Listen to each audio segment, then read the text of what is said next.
akubonakali kakhulu.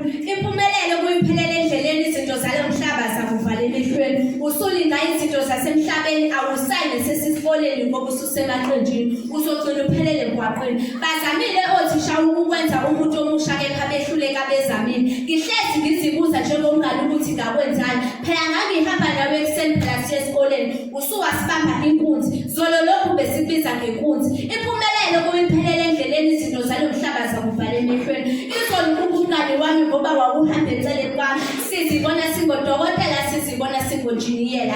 Emakithi kudliwa ibhubothi kuyithini sishintshe isimo emakithi. Sihlekwe emphakathini. Bekuyala abazali kepha behluleka. Ngikubonisa njengomngane ukuthi awukhethweni. Impumelelo kuyiphelele endleleni izinto zalo mhlaba zakuvala emehlweni. Usungagcina ezidakamizweni wagcina usebehla emzimbeni thina sihle emoyeni. Usukushayile umhlaba kepha bezingakaphumi izindaba. Kini baqamba usibusisi kepha usuba umabura. Ungazitshela ukuthi uyazi kodwa wazi ngoba lolo lwazi lokufaka kolukhulu usizi. Usuthatha impela umsizi kepha lusasizi. Impumelelo kuyiphelele endleleni izinto zalo mhlaba zakuvala emehlweni. Sengiphetha angigxeki kepha ngikhuluma iqiniso ngoba ngibone ngezo. Baningi sebesishiyile kepha wena usabona. Bedela utshela ukuthi ushintshile ngoba bedala uzitshela ukuthi usushintshile ngoba usindile. Ungaphoqa phela ukuyemtholampilo ukuyothola isizo. Igama lakho nguMende Fiona lesinkondlo zihayi kuze kwenze lapha.